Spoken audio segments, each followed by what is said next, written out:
Livro Propósito. A coragem de ser quem somos, de Sri Prem Baba. Capítulo 2. Nascimento. Falsa identidade. Todo ser encarnado neste plano passa por esse processo de ruptura que acabei de descrever. Ele faz parte dos desafios que precisamos enfrentar durante a encarnação. A partir dessa cisão com a nossa verdadeira identidade, uma falsa identidade é criada. E para manter essa falsa identidade, desenvolvemos um verdadeiro arsenal bélico, constituído por diversos mecanismos de defesa e seus infinitos desdobramentos. Guardiões do falso eu. Os principais mecanismos que o ego utiliza para manter a falsa identidade são as matrizes do eu inferior. Tenho falado muito sobre isso, inclusive nos meus livros anteriores, mas vale a pena repassar. Gula representa todo tipo de voracidade ou compulsão, os vícios mais densos e concretos, os mais fáceis de serem identificados e estudados. Pode ser compulsão por comer, comprar, falar, transar, entre outras coisas. Na base dessa matriz está a crença de que o consumir ou engolir determinado elemento você sacia a carência e o vazio existencial. A compulsão nasce da carência. Ela surge do rompimento com a essência através da repressão.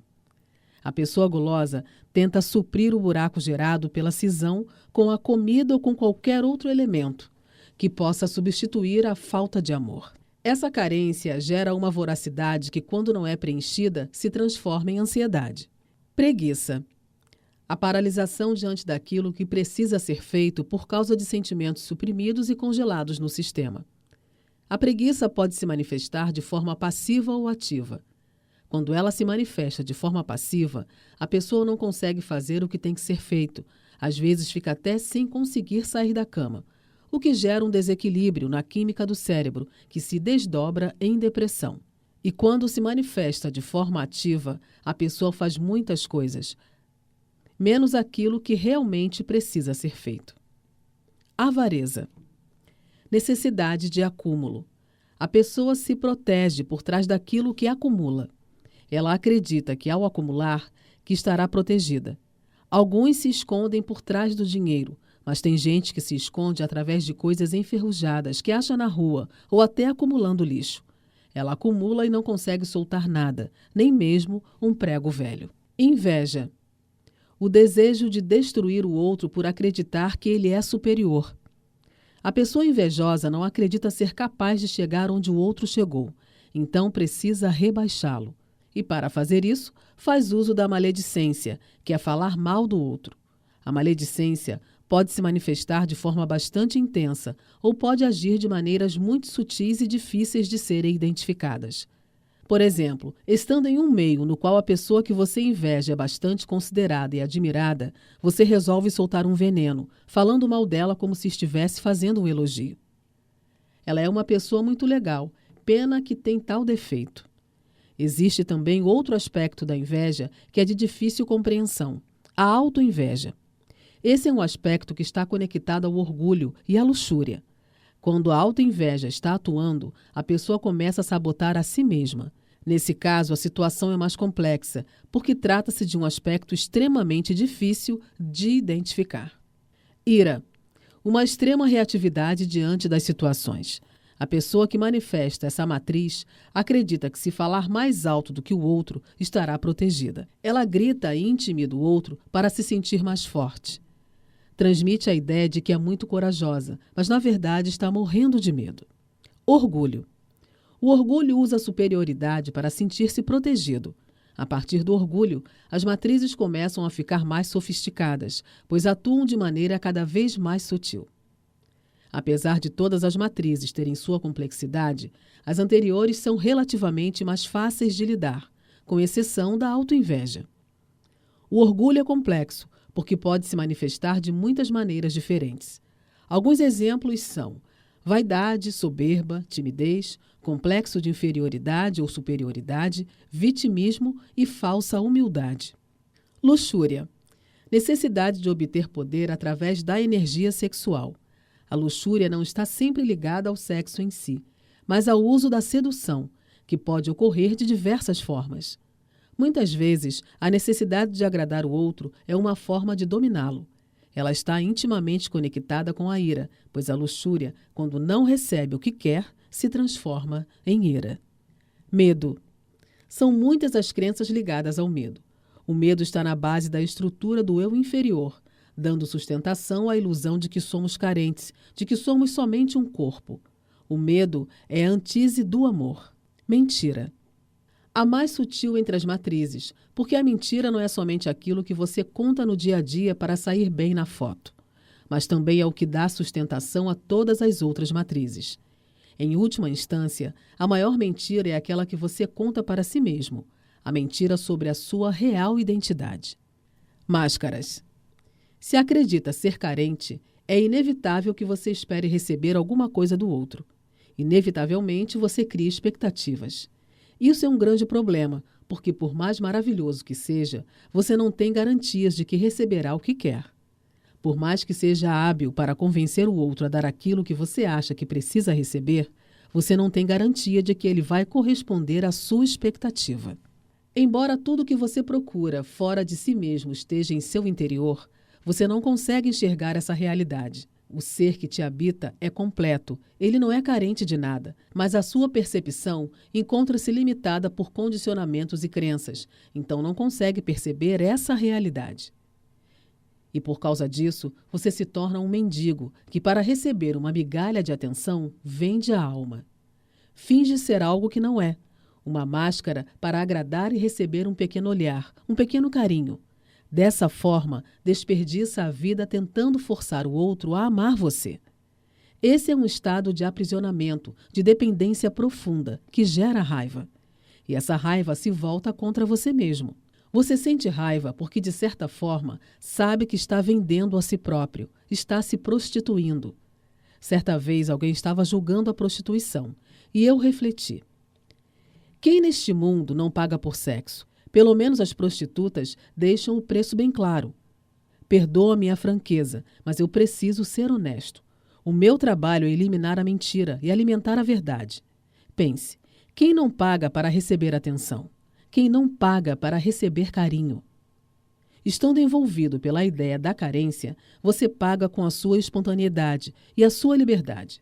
Deixe de ser quem realmente é e se especialize em ser qualquer coisa que roube a atenção do outro. Você se especializa em tirar a energia do outro e desenvolve estratégias para mantê-lo na sua mão. Isso é escravidão. Às vezes, para chamar a atenção, você usa a máscara da vítima. Eu vou me matar se você não olhar para mim. Às vezes, a máscara do autossuficiente. Eu não preciso de você. Eu sou forte e dou conta da vida sozinho. E às vezes você simplesmente é indiferente. Não estou nem aí. Estou acima de tudo isso. Esses exemplos são os padrões clássicos, mas cada um deles tem infinitos desdobramentos. Eles são apenas uma amostra daquilo que você faz para conquistar, dominar e manipular o outro de acordo com a sua necessidade de ser amado. São estratégias para forçar o outro a amá-lo, porém isso é impossível, porque o amor verdadeiro só pode ser dado de graça. Mesmo quando somos bem-sucedidos nesse jogo e conseguimos a atenção do outro, sabemos que não foi espontâneo. Então não confiamos e nos sentimos inseguros, frustrados e continuamos criando novas estratégias. Esse círculo vicioso tem como principal característica a necessidade de amor exclusivo. Não basta ser atendido nas suas expectativas, não basta ser amado. Você tem que ser amado com exclusividade. Tudo tem que ser para você. A pessoa que está com você não pode olhar para o lado. Ela precisa olhar para você 24 horas por dia. Nesse caso, como confiar e relaxar. Não é possível estar no controle o tempo todo. Perceba que esse jogo é uma grande escravidão. Mas essa escravidão é criada pela mente para sustentar a falsa identidade. É o falso eu que acredita na carência. Ele acredita ser um mendigo e se torna um pedinte de atenção. Isso gera o que é, de fato, a maior miséria do ser humano, a carência afetiva. Essa é uma doença emocional que distorce a percepção da realidade. E nessa realidade limitada, criada pelo ego, você depende da aprovação, do reconhecimento e da consideração do outro. O filósofo Jean-Paul Sartre disse: O inferno são os outros. Nesse caso, o outro se torna o motivo de sua ansiedade, da sua tristeza e do seu estresse. Mas quem é o outro? Quem é esse outro que você considera tão importante? Não será somente uma projeção do falso eu? Falso sucesso. Como já vimos, o ego tem um papel importante na evolução da consciência humana. Ele é quem realiza a jornada. Para existirmos neste plano e realizarmos nossa missão, precisamos de um ego. Ele é o nosso veículo e também o mediador entre o mundo interno e o mundo externo. Através dele, a alma pode experimentar a matéria e se expressar no mundo. E o ego, por sua vez, tem uma programação que é feita com base em uma série de inputs a respeito de que ele precisa fazer para ser importante, bem-sucedido e próspero. O que determina o programa do ego é a necessidade de ter poder e sucesso para agradar e ser reconhecido. Mas afinal, o que é ter sucesso? O verdadeiro sucesso diz respeito à realização do propósito da alma, mas a maioria das pessoas acredita que o propósito é a realização do ego. Como vimos, o ego tem um programa que é construído com base em crenças herdadas do mundo exterior. E na maioria das vezes, esse programa não tem nenhuma conexão com o programa da alma. Então, muitas vezes, a pessoa está realizada externamente, mas ainda se sente vazia e frustrada. O que ocorre é que o ego se especializou em determinada coisa, aprendeu a se mover no mundo e, com isso, conquistou sucesso material. A pessoa se tornou especialista no fazer, mas não no ser. Entretanto, a completude somente é alcançada quando o ser e o fazer se alinham. E esse alinhamento só ocorre quando o propósito interno, da alma, se manifesta também externamente. Outra forma de ver o ego é como um personagem. Revestido de um corpo, ele é o protagonista da história da nossa encarnação. Esse personagem é quem experimenta a vida humana, vive situações e absorve os aprendizados. Nós não somos esse personagem ou esse corpo, nós somos o espírito que está por trás dessa roupagem, porém um desenrolar de enredo da vida. O ego vai se fortalecendo e o personagem vai sendo incorporado de tal maneira que passamos a acreditar que somos o personagem. Essa nova identidade, com o qual nos identificamos, gera constante sentimento de angústia e desencaixe, o que alguns interpretam como uma sensação de vazio. É como se algo sempre estivesse faltando. Isso gera a impressão de que algo ainda precisa ser feito ou conquistado. Estamos sempre insatisfeitos, querendo mais, pois nada pode preencher o vazio de não sermos quem somos. Mas durante um período não temos consciência disso e acabamos construindo toda a nossa vida com base nessa identidade forjada. E a partir dela, conseguimos muitas coisas. Podemos construir verdadeiros impérios, conquistar muito sucesso, fama, dinheiro e poder, mas não podemos conquistar a verdadeira felicidade. Isso que estou dizendo não é novidade.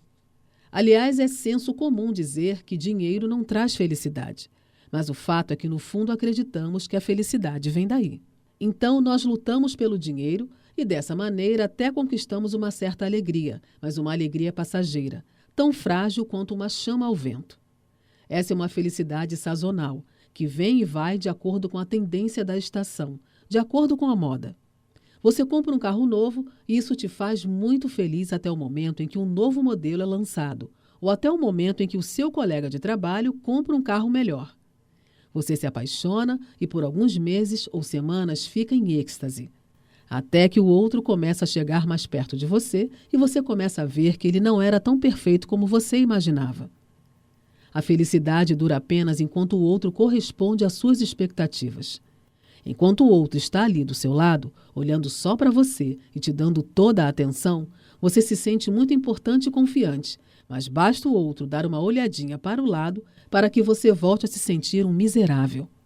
Se a sua felicidade depende do outro, se tudo que você conquista é para ser importante para o outro, isso não é felicidade, é dependência.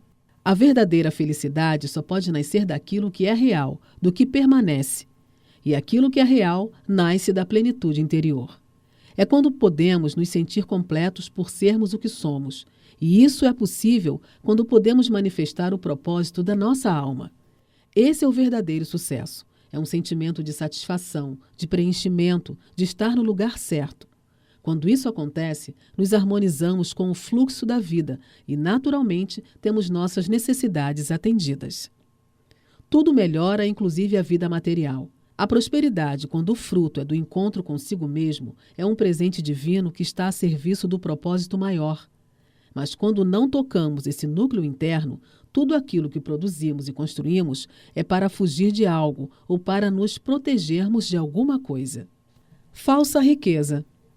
Muitas vezes buscamos freneticamente a riqueza material para encobrirmos a pobreza que nos habita. E às vezes o karma permite que essa riqueza seja construída na matéria. No entanto, se a riqueza não tem lastro na verdade, se não é um produto da manifestação da plenitude da alma, mas sim um produto do medo da escassez, inevitavelmente ela irá desmoronar. Esse tipo de riqueza não tem alma, pois não tem lastro no coração. Ela pode trazer uma alegria passageira, mas não gera paz. Muito pelo contrário, pode se tornar um fardo. Muitos conquistam fortunas, mas não conseguem relaxar para usufruir delas, pois estão sempre com medo de perder alguma coisa. Trata-se de uma riqueza que tem base na avareza. Alguns se tornam escravos da ideia de que as pessoas gostam deles somente por causa do que têm. E às vezes isso é verdade, porque essas pessoas se preocuparam somente em ter e não em ser. Essa riqueza sem alma, sem lastro no coração, em algum momento precisará cair.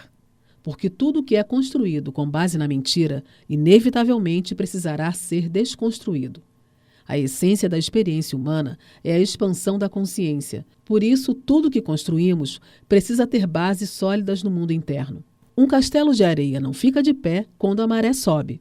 Para ficar em pé, ele precisa ter uma fundação sólida e resistente, o que significa que ela precisa ser verdadeira.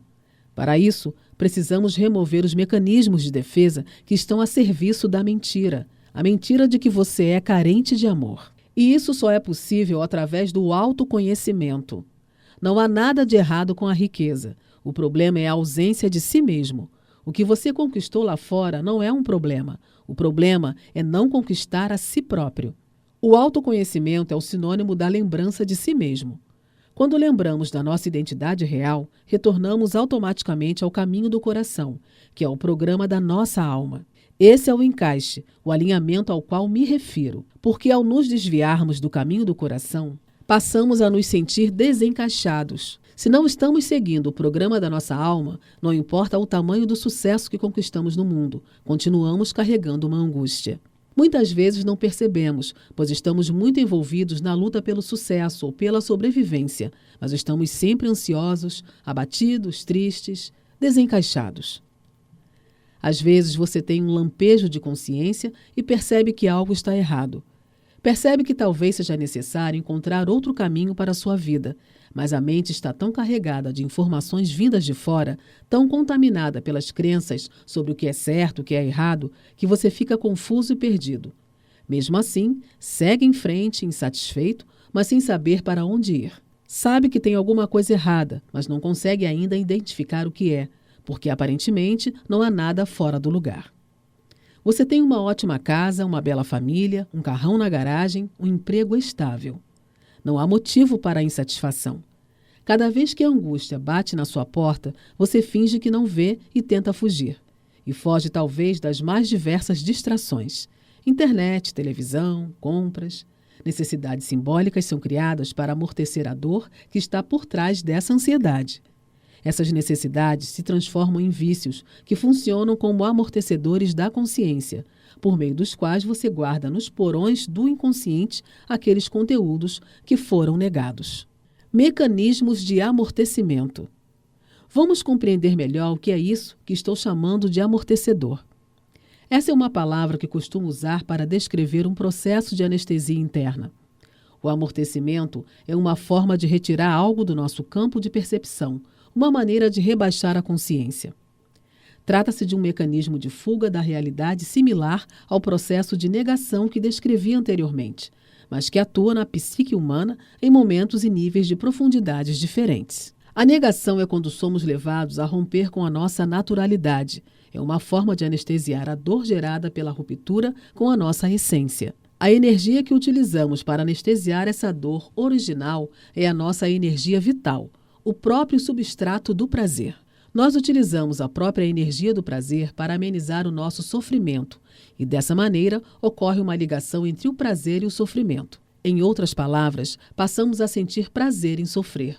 E essa é uma das razões pelas quais o sofrimento se perpetua neste planeta.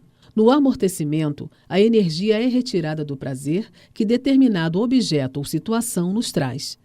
O mecanismo é o mesmo, mas trata-se de um nível mais superficial, uma camada sobreposta. Os amortecedores servem para manter no inconsciente aqueles conteúdos que na infância foram ali guardados através da negação.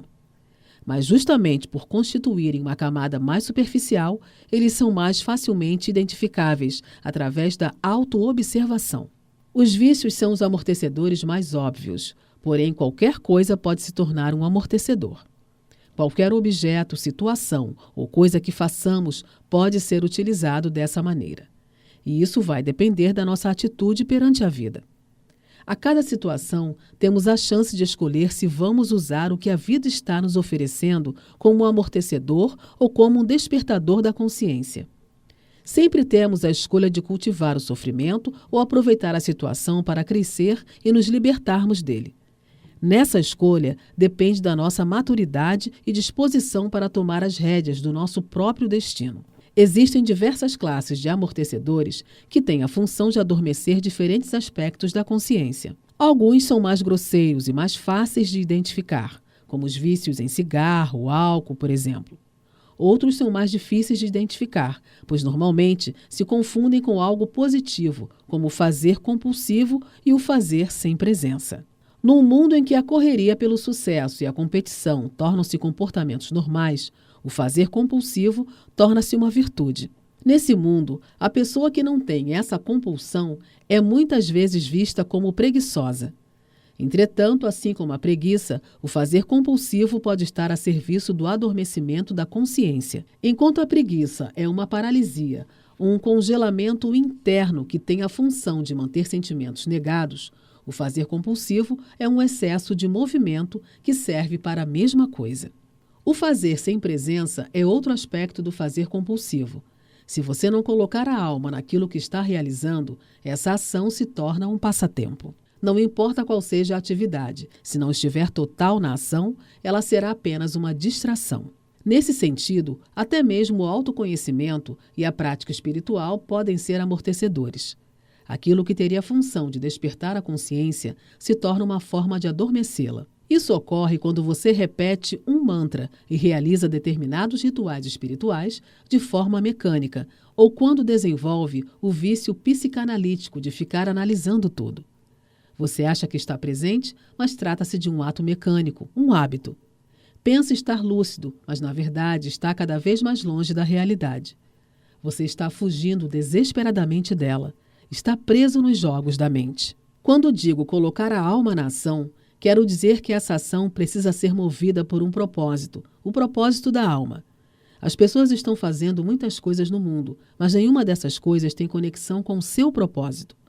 O fazer tornou-se compulsivo, justamente porque está sendo utilizado como um amortecedor da angústia existencial. Esse fazer se transformou em uma maneira de sobreviver, um passatempo até que a morte chegue. Muitos estão nessa situação, pois se acostumaram e se acomodaram assim. Alguns passarão a vida esquecidos de que em algum momento tiveram o sonho de realizar algo. Aqui estou me referindo ao sonho com uma revelação do propósito da alma, como um comando do eu inferior. Alguns se esquecem de que, algum dia, receberam esse comando e, principalmente, passam a fazer alguma coisa para sobreviver. Alguns fazem algo para alimentar a máscara e cristalizar o ego, para conquistar poder. Essa ação, no entanto, é compulsiva e completamente desconectada do propósito da alma. É um fazer sem presença. Tudo é realizado pela simples força do hábito. Independentemente da sua natureza, o desejo é que se mantenham os vícios e os amortecedores. Ele é um poço sem fundo. Quanto mais realizamos, mais temos desejos. Isso ocorre porque eles nascem da carência, e a carência não pode ser suprida de fora para dentro. Ela é um estado emocional no qual acreditamos não ter o que precisamos. O que pode nos libertar desse estado é o reconhecimento de que tudo o que estamos buscando compulsivamente fora de nós existe em abundância dentro de nós. Vimos anteriormente que em algum momento da nossa jornada, nós perdemos a consciência da fonte da vida que nos habita. Essa fonte que nutre e supre todas as nossas necessidades está dentro de nós, mas nos esquecemos dessa verdade. Isso gera uma profunda sensação de falta, que é a carência.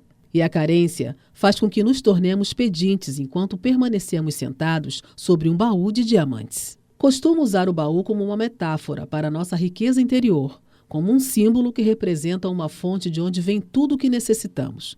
Ele é o campo de potencialidade pura, um lugar onde tudo é possível e onde nada falta. Amortecedores clássicos. Os principais amortecedores que impedem o despertar da consciência são o sexo, o dinheiro e a comida, mas, obviamente, esses 3 elementos são parte da experiência humana na Terra. Na verdade, eles também são instrumentos de desenvolvimento. Entretanto, por causa das distorções, eles se tornam amortecedores. Uma distorção ocorre quando o eu inferior se apropria de algo.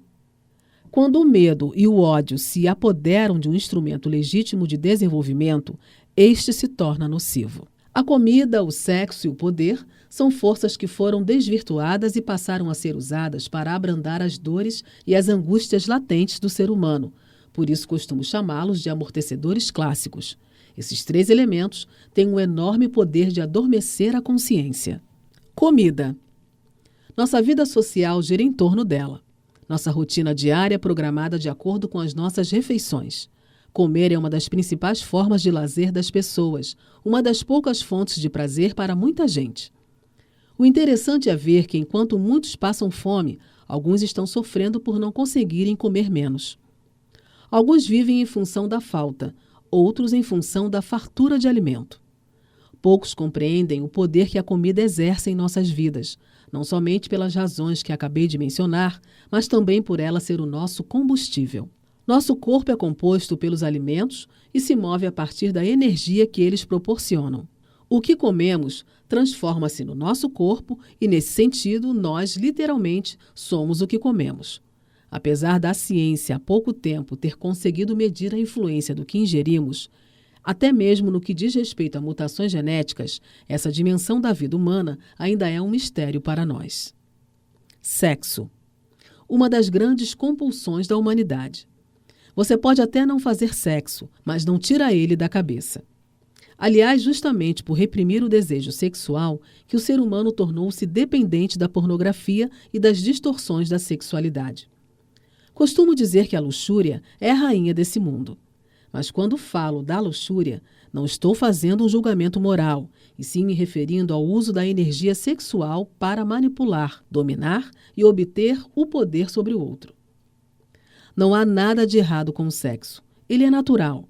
O problema está nas distorções e perversões sexuais. Elas são o grande entorpecente. Poder. Nosso maior vício é o desejo de poder, principalmente na forma do dinheiro. Não é necessário falar muito para concordar que o ser humano é completamente dependente do dinheiro. Se a luxúria é a rainha desse mundo, o dinheiro é o rei. Dinheiro é sinônimo de poder. Através dele, você compra aquilo que deseja, e isso pode incluir indivíduos. As pessoas vivem para ganhar dinheiro, enquanto deveriam ganhar dinheiro para viver. Elas têm muito para gastar, mas não têm tempo para isso. O dinheiro tornou-se o meio e o fim. Para muitos, além de ter dinheiro, sucesso significa também um cargo importante, ter influência sobre muitas pessoas ou ter fama. A compreensão sobre os amortecedores é essencial para que possamos tomar consciência daquilo que nos mantém distanciados da verdade. Mas também é importante compreender que não estou julgando ou criticando o uso dessas ferramentas de amortecimento. Entendo que, às vezes, a dor é tão intensa que você não dá conta. Quando a dor de cabeça é muito forte, normalmente é preciso tomar um analgésico, mas se a dor persiste, é necessário procurar uma causa. O mesmo ocorre no nível emocional. Você utiliza determinado recurso para amortecer a dor, até que possa construir uma estrutura emocional sólida, capaz de suportá-la. Mas por que o contato com a dor é importante? Porque nesse núcleo de dor está a causa da doença e, portanto, a cura. O problema é quando você se torna viciado no analgésico e não quer mais deixar de usá-lo. Assim, você fecha o acesso ao núcleo da dor e inibe a possibilidade de cura. Estando sob o efeito de analgésicos, a impressão é de que tudo está bem, de que tudo está normal. Você não está sentindo dor e por isso acredita estar saudável, mas na verdade está ficando cada vez mais doente. O vício, não importa qual seja, é um amortecedor que está a serviço da proteção de apegos. Não importa qual seja o seu vício. Ao se tornar um viciado, você está se protegendo e ao mesmo tempo fugindo de alguma coisa. No mais profundo, está fugindo de si mesmo. Por alguma razão, existe um medo de olhar para dentro de si e enxergar a realidade. Talvez você tenha vergonha de alguma coisa. Talvez sinta medo de ver que toda a sua vida foi construída a partir de uma fantasia, de uma ficção. O fato é que, em algum momento, para poder lidar com a dor, você criou uma história e passou a viver nela. Essa foi a forma que você encontrou para aliviar a dor por ter sido reprimido, humilhado, esquecido, abandonado, rejeitado. Então você se tornou o personagem principal dessa história e passou a acreditar que esse é o personagem. Com o passar do tempo, foi se apegando aos elementos da narrativa criada. Boa parte das histórias tem no mínimo 3 personagens, um herói, um vilão e uma vítima. E dependendo da fase da sua vida, você transita entre esses diferentes papéis. Alguns passam a vida inteira em um único papel, porque nesse caso, o amortecedor está sendo eficiente. Entretanto, na maioria dos casos, o amortecedor vai perdendo a força e você precisa mudar de personagem. Há sempre uma necessidade de mudança, mas estando apegado ao papel, você se sente constantemente ameaçado. Está sempre com medo, e o medo é proporcional à dimensão do seu apego. Quando a vida o convida a fazer uma mudança, ela é vista como um perigo. Mas qual o perigo? O maior perigo é descobrir que a história que você sempre acreditou ser a sua vida é apenas uma invenção da mente. Os amortecedores são utilizados para anestesiar e, ao mesmo tempo, para remover o medo. Mas você tem medo de perder as suas conquistas justamente porque elas são os seus analgésicos. As suas feridas ainda estão abertas, uma vez que, não tendo condições de lidar com elas, você precisou negá-las. Você não percebe esse processo interno por causa da anestesia, mas as dores do passado estão lá, influenciando a sua vida atual. Sem ter consciência disso, sua vida é impulsionada pelo passado e as suas escolhas atuais são influenciadas por ele. Normose. Certa vez uma pessoa me perguntou: Ok, estou mesmo viciado. Estou viciado em sexo, em álcool, em pornografia. Mas se está tudo bem na minha vida, por que tenho que mudar alguma coisa? Por que eu tenho que ir atrás da dor? Por que não posso continuar assim? Um dos sintomas mais comuns do profundo amortecimento no qual o ser humano se encontra é a normose, uma doença psíquica cuja principal característica é o estado quase hipnótico no qual a pessoa acredita que tudo está absolutamente normal. A corrupção é normal, a violência é normal, contar uma mentirinha é normal, a traição é normal, a competição, o fingimento, a trapaça, o engarrafamento, tudo é normal. Os seus relacionamentos são fúteis e não duram mais do que algumas semanas, mas isso é normal. Você passa mais tempo na internet procurando fotos de mulheres do que com a sua própria companheira, mas isso é normal. Você não consegue ficar alegre em uma festa sem beber álcool, mas isso é normal. O planeta está sendo destruído, os animais estão sendo mortos, o lixo que produzimos está sendo enviado para o espaço. Nossos alimentos estão contaminados, mas está tudo bem na sua vida, porque tudo é normal. Então a resposta é sim. Você pode continuar vivendo dessa maneira.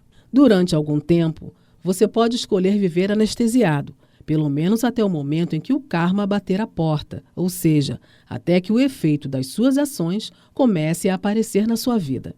E esse efeito pode surgir de diversas maneiras, na forma de uma perda, uma doença, uma frustração, um acidente ou até mesmo uma paixão. Vida é movimento e tudo está em constante transformação. Chega o momento em que a vida traz um desafio que faz com que você queira se mover. Durante algum tempo, é provável que você consiga levar a vida com certo nível de amortecimento. Aliás, alguns permanecem assim por toda a existência. Até que algum acontecimento importante o surpreende e você se assusta. Começa a se sentir desconfortável. Passa a sentir uma angústia, uma inquietude sem explicação. Então surgem os questionamentos em torno do sentido da vida. Você percebe que não é feliz apesar de tudo estar normal, de tudo estar bem. E quanto mais envelhece, mais triste fica, porque toma consciência de que conquistou muitas coisas, mas ainda não conquistou a si mesmo. Quando essa inquietação bate à sua porta, vem a pergunta: o que eu fiz da minha vida? Eu construí casas, comprei coisas, adquiri cultura, mas ainda não sei quem sou. Não sei por que eu estou aqui.